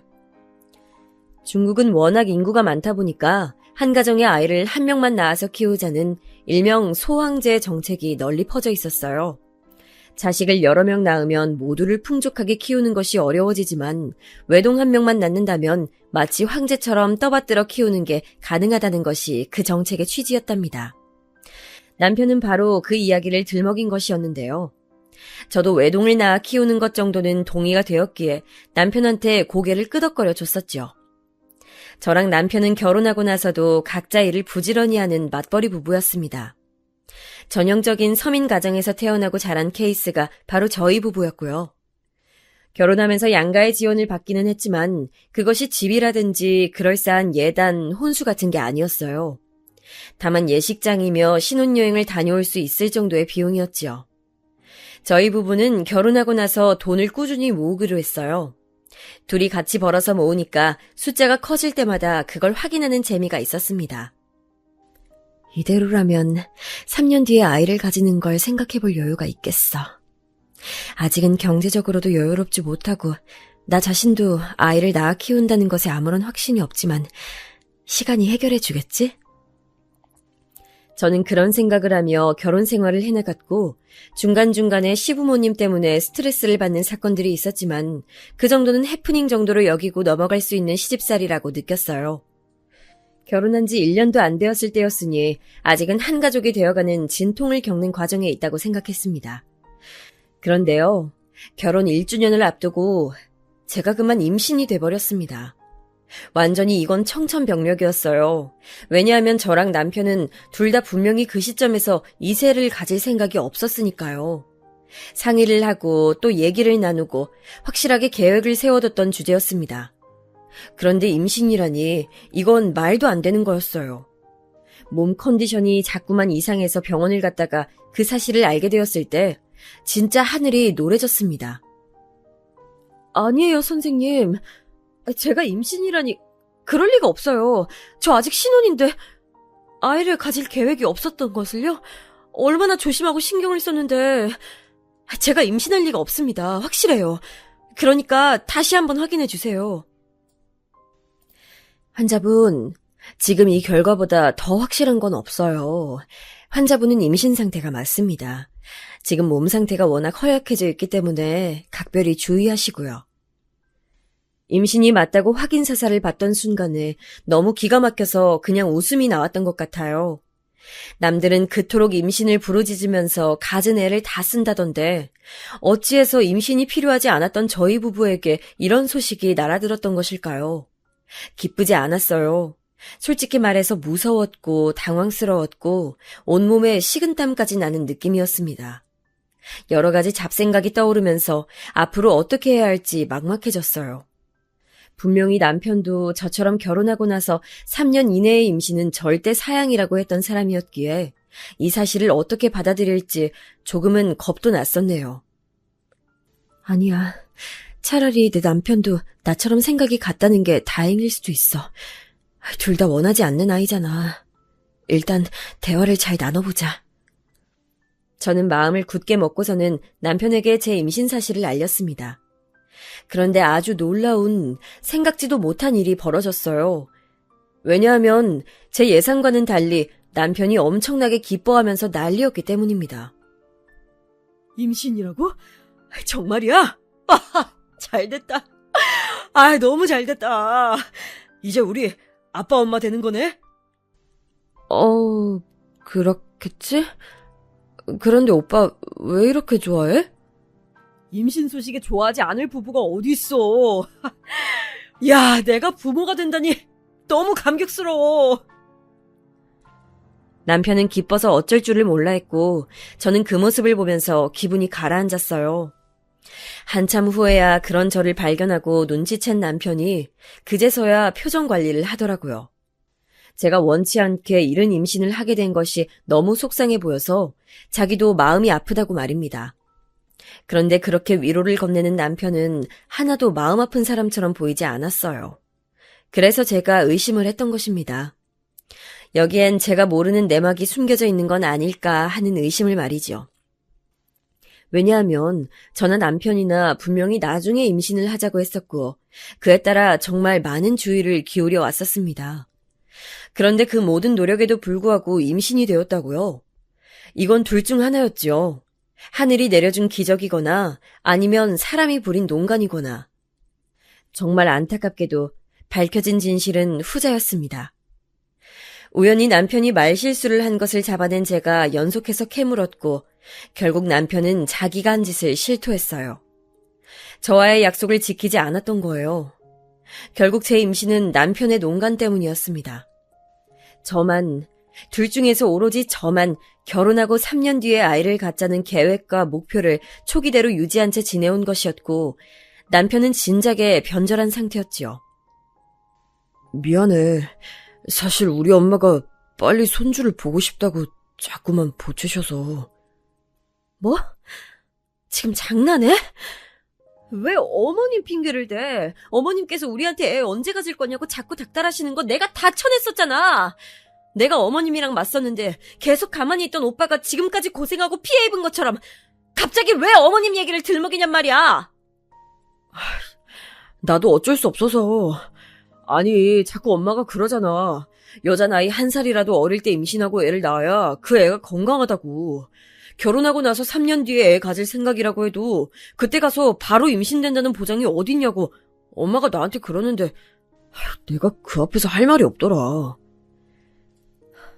어머님 앞에선 할 말이 없고 내 앞에선 그 주둥이가 잘만 움직이고 오빠 진짜 웃기고 비겁한 사람이다. 오빠가 이렇게 찌질한 사람인 줄 몰랐어. 알았다면 결혼 안 했을 거야. 너 어떻게 그런 말을 할 수가 있냐? 너 지금 임신했고 애 아빠가 나야. 그런데 어떻게 결혼을 안 했을 거라느니 뭐니 그런 얘기를 할 수가 있어. 너 진짜 냉혈한이다. 우리 엄마는 네가 노산으로 고생할까 봐 하루빨리 임신하고 출산하라는 조언을 해줬을 뿐인데 지금까지 넌 계속 우리 엄마 말 무시하고 그걸 잔소리라고만 치부했었지? 너 그런 점에 대해서도 반성 안 하고 있지? 미쳤어? 내가 왜 반성을 해야 돼? 나이 30 넘어서 결혼하는 게 널리고 널린 요즘 세상이고 40 넘어서도 출산 잘만 하는데 무슨 노산 타령이야. 그리고 노산이건 말건 결혼 전부터 약속을 했었으면 그걸 지켰어야지. 오빠는 무슨 남자가 최소한의 의리도 없어? 원래 약속은 깨지라고 있는 거야. 사람 마음이란 원래 변하기 마련인 거고 너도 융통성을 좀 발휘해봐라. 그리고 이왕 이렇게 된 거 무조건 잘 낳아서 잘 키울 생각만 하면 안 되겠어? 우리끼리 계속 감정 싸움 벌여봤자 이득될 게 뭐 있다고. 진짜 분해서 미쳐버리는 줄 알았어요. 마음 같아서는 다 엎어버리고 싶었습니다. 그냥 일련의 과정들이 충격적으로 느껴졌고 남편이란 사람이 징그럽게까지 보였어요. 모두가 저를 속여왔다는 생각만 들었습니다. 임신했다는 소식을 저는 따로 알리고 싶지도 않았건만 남편이 자기 식구들한테 신나서 먼저 떠들었던 것도 그랬죠. 시어머니로부터 연락이 와서 알았어요. 앞으로 몸 조심하고 임신 기간 동안 마음 곱게 쓰라고 그렇게 말씀하신 걸 듣고 나서야 남편이 입을 나불댔다는 걸 알았습니다. 얼마나 짜증이 났는지 몰라요. 그때 시누이는 결혼해서 이제 막 신혼생활 중이었는데 눈치 없게 실이 저한테 임신 비결이 뭐냐고 물어보질 않나. 뻔히 제가 이른 임신을 원하지 않았다는 걸 시누이도 알고 있었으면서 말을 그따위로 하는 저희가 뭐였겠어요. 저를 약올리는 것과 진배 없었습니다. 화가 나서 미치겠는데 결국은 제 뱃속에 아이가 들어있었으니 선택지가 제약된다는 현실에 너무 비참했어요. 제가 계속 화를 안 푸니까 남편이란 놈이 저를 달랜답시고 한 소리가 나중에 할 임신 조금 앞당겨서 한 것뿐인데 왜 이렇게 억울해하는 거야? 난 진짜 이해가 안 된다. 그렇게나 엄마 되는 게 싫어. 난 아이한테 좋은 아빠 되어줄 테니까 나만 믿으면 되는 거잖아, 어? 불난 집에 기름통 끼얹는 격이었습니다. 아주 저를 나쁜 사람으로 매도하려고 들더군요. 따지고 보면 저는 피해자인 셈이었는데 저를 자꾸만 은근슬쩍 못된 생각을 하는 사람으로 몰아가니까 이거 진짜 사람 미칠 노릇이었어요. 남편이랑 방 같이 쓰기 싫다고 제가 강경하게 나가서 남편이 한동안 거실 소파에서 잤었는데요. 어느 날 늦은 시각 신혼집에 난데없이 시어머니께서 들이닥치셨습니다. 어머님, 연락도 없이 이 야심한 시간에 웬일이세요? 여긴 어떻게 오셨고요? 어떻게 왔냐니? 택시 타고 왔다. 내가 내 아들하고 며느리 집에도 못 와보니? 아니, 그런 말씀이 아니라 이런 시각에 찾아오신 적이 한 번도 없었으니까 좀 놀라서 그랬어요. 혹시 무슨 일 있으세요? 없었는데 이젠 있는 것 같구나. 예? 어떤 일이 있으시길래요? 이거 지금 소파에 이불은 뭐니? 설마 이 좁은 거실 소파에 자려고 준비한 사람이 내 아들은 아니겠지? 멀쩡한 안방 침대 놔두고 거실로 쫓겨나던 자리한 사람이 내 아들은 아니냐고 묻잖아 지금. 와, 뭐 이런 일이 다 있는가 싶어서 순간적으로 정신이 아득해졌습니다. 제가 당황하는 동안 남편은 세상의 불행은 자기가 다 떠하는 사람처럼 침울한 표정으로 옆에 서서는 고개를 떨구더라고요. 연기 한번 가증스러웠네요. 아니에요, 어머님. 제가 임신을 해서 그런지 요즘 잠버릇이 험해졌는데 그것 때문에 잠깐 따로 자고 있었던 거예요. 그렇지, 오빠? 맞아. 내가 비록 임신한 와이프 옆에서 자고 싶은 사람이긴 해도 내 생각만 할 수는 없으니까 밖에 나와서 자야지. 어쩔 수 없지. 내가 배려하고 양보해야 하는 상황이니까. 말을 해도 어쩜 저렇게 꼼수 가득하고 얄밉게 할 수 있었을까요? 아니나 다를까 남편의 말을 들은 시어머니께서는 분노를 하셨고 그 늦은 밤에 저는 때 아닌 잔소리 폭탄을 맞아야만 했습니다. 천만다행인 건 제 살벌한 표정을 확인한 남편이 필사적으로 시어머니께서 저희 신혼집에서 그날 주무시고 가는 것만은 막아냈다는 것이었죠. 안 그랬으면 저는 당장 짐 싸서 나갔을 거예요. 그런데 차라리 그렇게 되는 편이 나았었나 봅니다. 왜냐하면 며칠 뒤 갑작스러웠던 시어머니의 방문의 이유를 알게 됐거든요. 어쩐지 난데없이 시어머니께서 들이닥친 것이 수상했는데 알고 보니까 남편 놈이 벌인 짓이었어요. 자기가 요즘 침대에서 쫓겨나 소파 생활을 하고 있다면서 시어머니께 일러바쳤던 것입니다. 그래놓고서는 자기가 모친한테 쪼르르 일러바친 모양새가 되긴 싫다며 아무것도 전말을 모르는 척 잠자리를 펴놓은 밤늦은 시각에 신혼집에 와달라고 남편이 시어머니께 부탁을 했었던 것이죠. 이건 시어머니와 통화를 하다가 시어머니께서 섣불리 여러 가지 말씀을 하시는 바람에 제가 상황을 유추해서 알아냈던 사실이에요. 와, 정말 배신감이 들더라고요. 도저히 이 결혼 생활을 계속 해나가고 싶지 않다는 그런 생각이 들었을 때였어요. 그 생각이 영향을 끼쳤던 것인지 찾아왔던 생명이 홀연히 떠나버리고 말았습니다. 근무할 때도 뭔가 몸 상태가 심상치 않다는 게 본능적으로 느껴졌는데 병원에 가서 확인해 보니까 그렇게 됐더라고요. 남편한테 바로 알렸고 저는 일단 몸을 추스르려고 병원에 있었어요. 누워서 링겔 맞고 있었는데 그런 저한테 남편이 뭐라고 했는 줄 아세요? 저처럼 악독한 여자는 처음 본다고 그랬어요. 아이를 낳기 싫어서 갖은 수를 쓴 거 아니냐면서 의심된다고도 그랬어요. 임신을 위해서 갖은 수를 썼던 사람이 왜 나한테 적반하장으로 굴어? 오빠 진짜 미친 거 아니야? 날 의심하긴 뭘 의심하는 거야? 내가 진짜 너처럼 뻔뻔하고 무서운 여자는 생전 처음 본다. 어떻게 자기 애가 허망하게 떠났는데 얼굴이 멀쩡할 수가 있어? 눈도 빨갛지도 않고 붓지도 않았잖아. 진짜 냉정하다. 난 이렇게 눈물이 하염없이 나오는데. 본인이 눈물 많은 걸 가지고 왜 나한테 냉정하다 그래? 나야말로 오빠처럼 무서운 사람 처음 봐. 진짜 음침해. 이런 사람인 줄 내가 진작에 알아봤어야 했는데. 남편이랑 둘이 서로 네가 못났느니 잘났느니 하면서 유치하고 추악한 말싸움을 벌였었네요. 상황이 진화되고 나니까 참 우울해졌어요. 신중하게 한다고 한 결혼이었음에도 성급했구나라는 생각이 들더라고요. 저 스스로가 너무 어리석은 사람으로 느껴졌어요. 이런 사태로 인해 저희 부부가 이혼을 했냐고요? 그랬다면 제가 사연에 빠지다 채널에 제 얘기를 보내는 일도 없었겠죠. 야속하게도 딱 그 타이밍에 저희 친정에 일이 생겼습니다. 친정엄마가 편찮으셔서 수술까지 받으셨거든요. 저는 가뜩이나 건강이 좋지 않으신 친정엄마에게 제가 마땅치 않은 딸인 것 같아 너무 죄송했어요. 친정엄마에게 스트레스는 쥐약이었고 따라서 저는 그때 이혼을 진지하게 생각할 수 없었던 것 같아요. 무엇보다 제가 우울해서 활력이 하나도 없었는데 이때 웬일로 남편이 온갖 집안일을 다 해줬습니다. 작은 집에 성인 2명이 사니까 별로 대단한 집안 일거리는 없었지만요. 그래도 제 눈치 봐가면서 혼자 청소하고 제 속옷도 가져다가 손으로 박박 빨아서 건조대에 널어주고 알아서 냉장고에 과일 사다 놓는 것을 보면서 이래서 사람들이 구태여 결혼이 갈급하지 않아도 결혼을 하는 거구나라는 생각을 했었네요. 나이 먹고 부모님이 세상 떠나고 형제들과 멀어지고 이러면 혼자 사는 게 두려워진다잖아요. 집에서 갑자기 쓰러지면 아무도 발견해줄 사람이 없고 혼자 병원에 실려가도 보호자가 없고 이런 상황들이 걱정이 되어서라도 결혼을 생각하게 된다는 말 실감이 된 적 없었는데 제가 몸과 마음이 너무 지치고 힘들 때 남편이 최소한의 자기 몫을 해주는 걸 보니까 그래도 혼자인 것보다는 낫다는 생각이 아주 조금은 들었습니다. 아프면 서럽고 서러울 때 내밀어진 손길은 크게 느껴진다잖아요. 저한테는 그 시기에 남편이 그랬었나 봅니다. 생각해보면 저한테 특별히 잘해준 것도 아니었건만 1인분도 못 해내던 사람이 제 눈치를 살피며 적어도 피해는 안 주고 있다는 사실만으로도 감격이었습니다. 이게 참 아이러니했네요.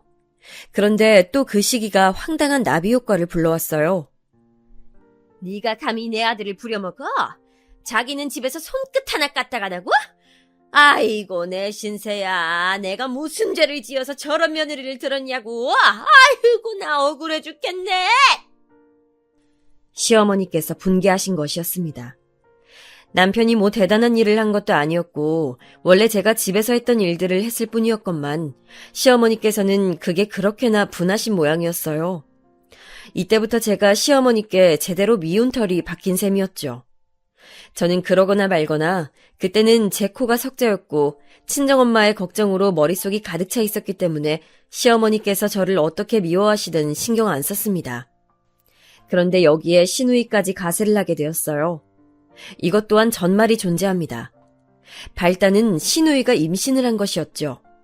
이건 원래 몰랐던 사실이지만 시누이가 일방적으로 시매부를 한참 쫓아다녀서 사귀었고 결혼까지 하게 되었던 거래요.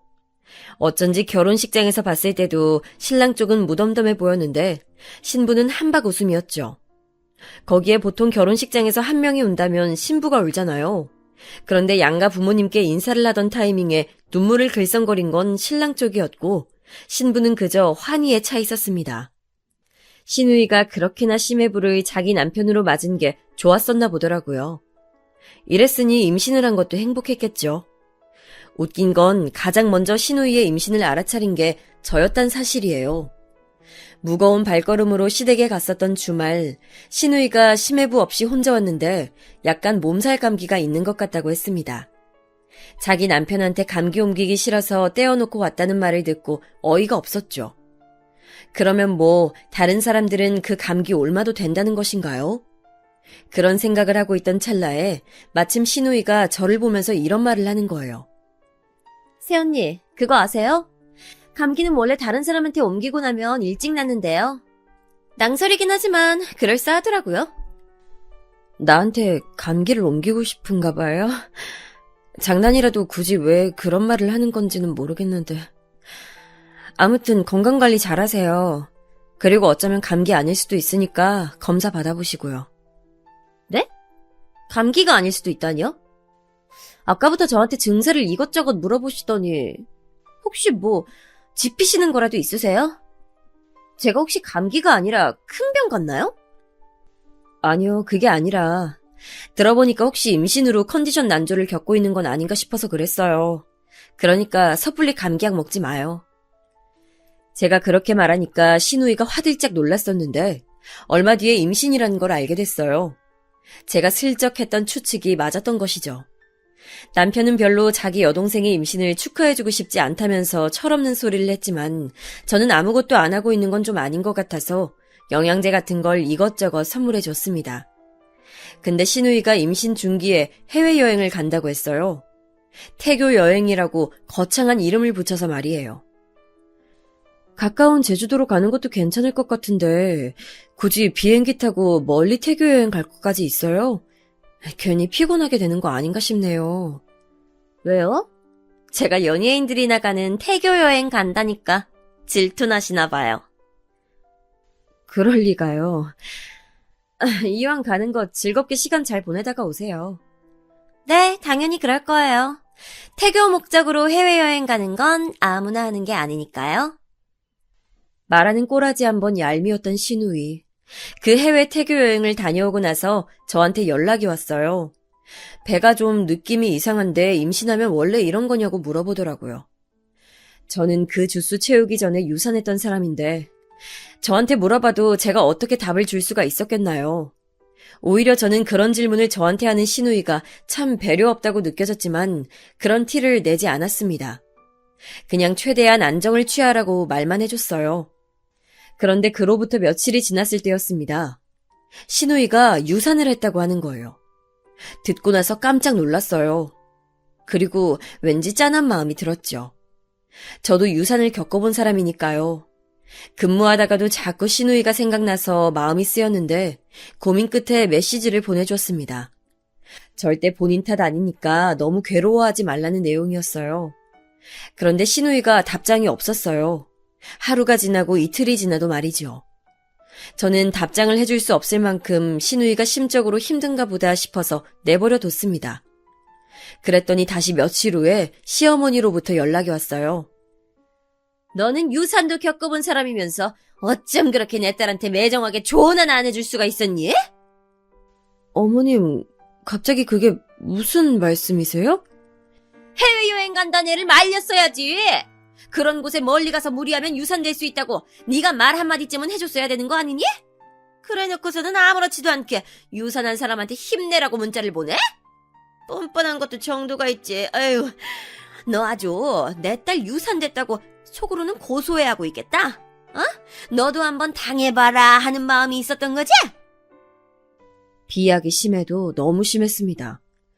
이미 비행기표까지 다 끊어놨던 사람이었는데 거기서 제가 뭘 어떻게 했어야 한단 건가요? 그 비행기표 취소하고 숙소 예약도 위약금 밀어주고 다 취소하라고 제가 그렇게 깽판이라도 쳤어야 했을까요? 유산이 될지 안 될지 알지도 못하는데 제가 무슨 수로 그럴 수 있었겠냐고요. 그러니까 시어머니께서 하시는 말씀은 어불성설이었습니다. 그 뒤에는 신우이가 있었죠. 제가 보낸 메시지를 보고선 자기 딴에는 열이 받았었나 봐요. 약이 오른 모양이었겠죠. 사람의 선의를 자기 멋대로 곡해하고서는 자기 모친한테 쪼르르 가서 나쁘게 일렀던 것입니다. 그럴 줄 알았으면 신우이의 유산 소식에 마음 아파해주지 않았을 텐데 너무 후회스러웠고 허무하기까지 했어요. 저는 제가 뭘 잘못했는지 모르겠다고 시어머니께 맞섰고 그 이후로 신우이랑은 사이가 틀어졌습니다.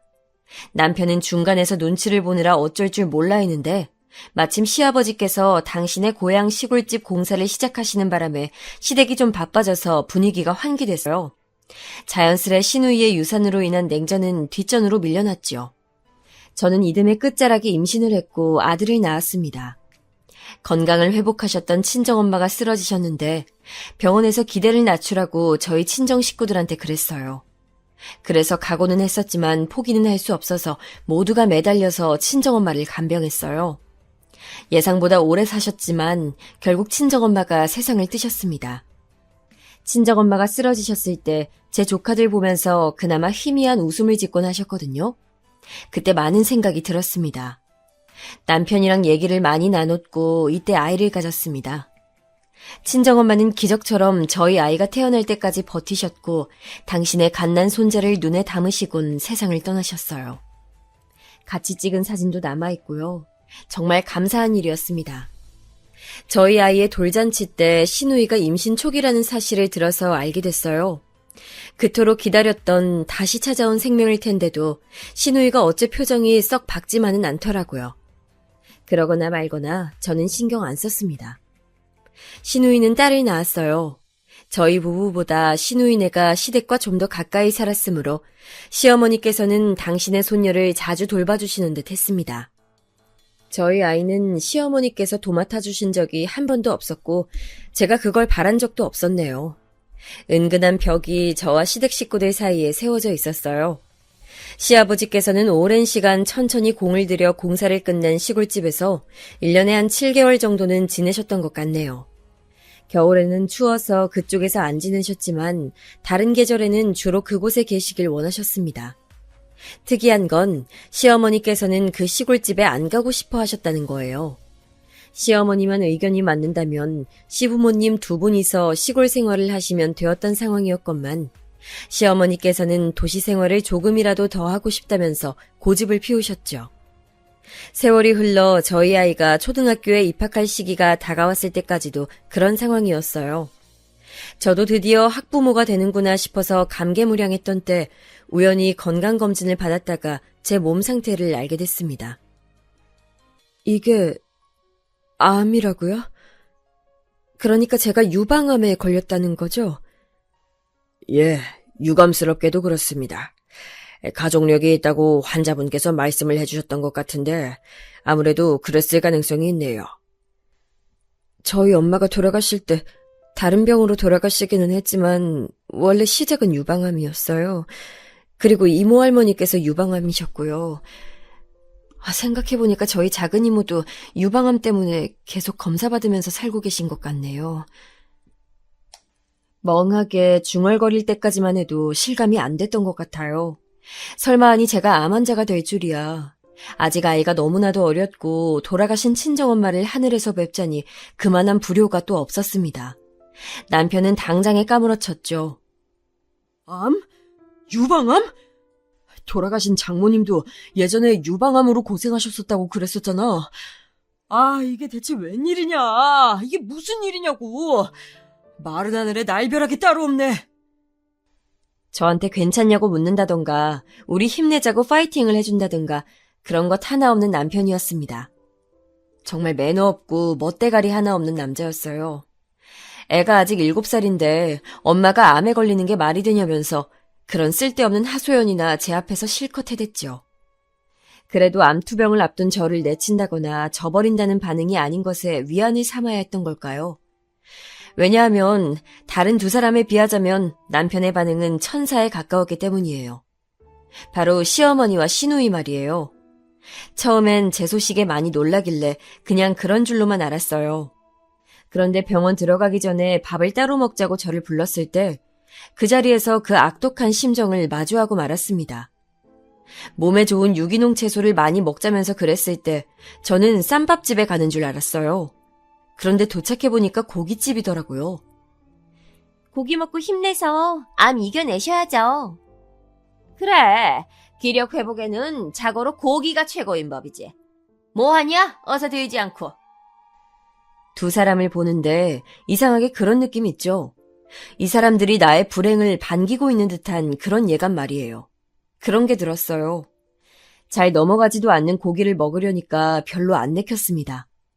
그래서 깨작거리고 있는데 갑자기 시누이가 제 그릇 위로 고기 한 점을 휙 던져주는 거예요. 보니까 비계 부위였어요. 비계 많은 부위에다가 살코기는 아주 적었고 그마저도 오돌뼈가 박혀 있었습니다. 저는 시누이가 이걸 모르고 그냥 저한테 줬나 싶었습니다. 그런데 바로 이때 암 환자한테는 이런 게 좋죠. 부드러운 기름이 좀 들어가야 몸이 움직여지지 않겠어요? 차에도 기름을 넣어야 차가 굴러가잖아요. 그러니까 비계 쪽으로 많이 드세요. 시누이가 이런 말을 하는 겁니다. 그냥 말했으면 또 모르겠어요. 그런데 갑자기 자기가 말을 해놓고도 너무 웃겼는지 푸흡 하는 소리를 내면서 고개를 떨구더라고요.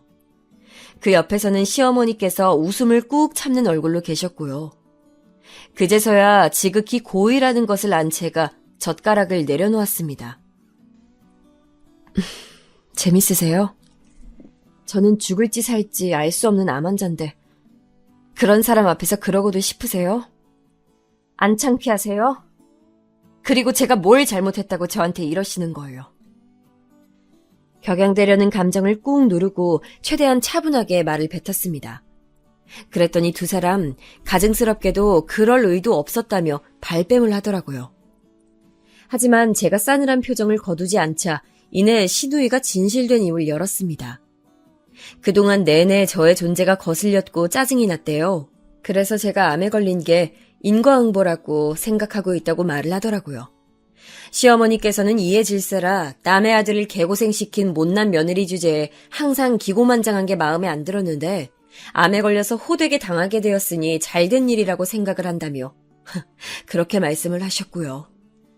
제가 암에 걸렸다고 하는데도 남편의 입에서 이혼이란 단어가 안 나오는 걸 보면 제가 악독하게 남편의 길을 꽉 누르고 살아온 게 틀림없다면서 시어머니께서는 목에 핏대까지 세워가며 저에게 쓴소리를 늘어놓으셨습니다.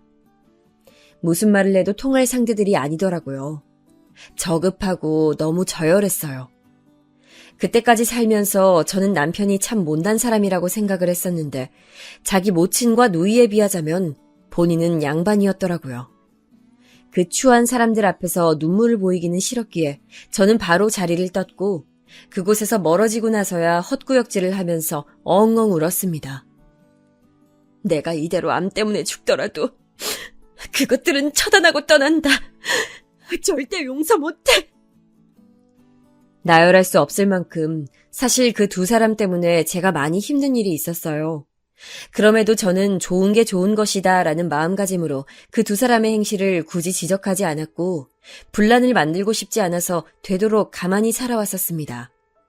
그런 저한테 본인들 멋대로 억하심정을 가진 후 그 못된 감정을 쏟아내다니요. 억울하고 분통했어요. 그동안은 저는 눈이 안 보이고 귀가 안 들리는 사람처럼 그 두 사람의 못된 언행을 넘겨주고 있었으나 이제 진짜 저의 정체를 드러낼 타이밍이었습니다. 그 누구보다도 집요하고 투지 넘치는 불도저 같은 사람. 이게 바로 진짜 저의 모습이었죠. 암에 걸렸다는데 뭐가 무섭고 망설여질 게 있었겠나요?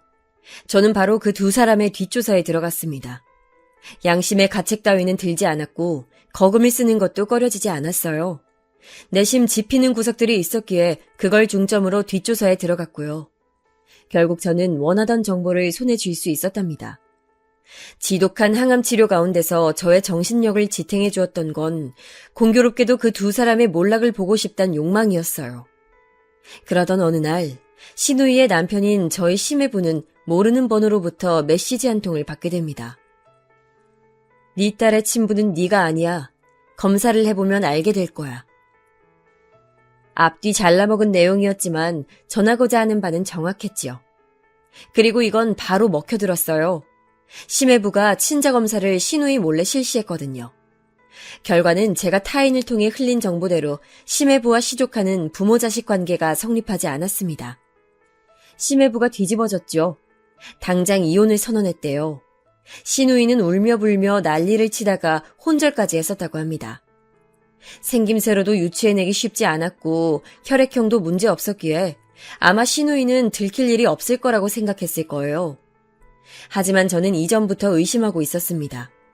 왜냐하면 저희 아이 돌잔치에서 본 신우이의 표정, 임신을 축하한다고 집안 사람들이 인사를 건네왔을 때 신우이의 얼굴에 스쳐간 표정은 분명히 불안이었습니다. 저는 그걸 내도록 마음에 담아두고 있었는데 어느 날 시댁에서 이런 얘기를 들어버렸어요. 시아버지께서 시골집에 가 계셨고 안방에서 시어머니와 신우이 둘이 대화 중이었는데 제가 도착한 걸 두 사람이 모르고 이야기를 나누고 있었습니다. 내가 유산했을 때 나보다 안 슬퍼하는 걸 보고 너무 속상해서 그랬어.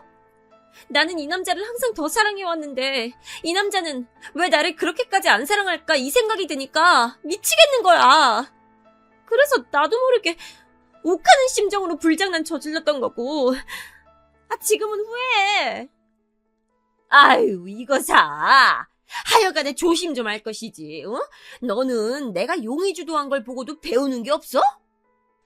엄마가 진짜 대단하긴 하셔.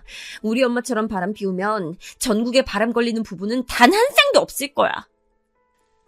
그 엄청난 대화를 저는 내내 속에 담아두고 있었어요. 그랬는데 시조카한테 쌍꺼풀이 없는 걸 보고는 혹시 싶었던 것이었죠.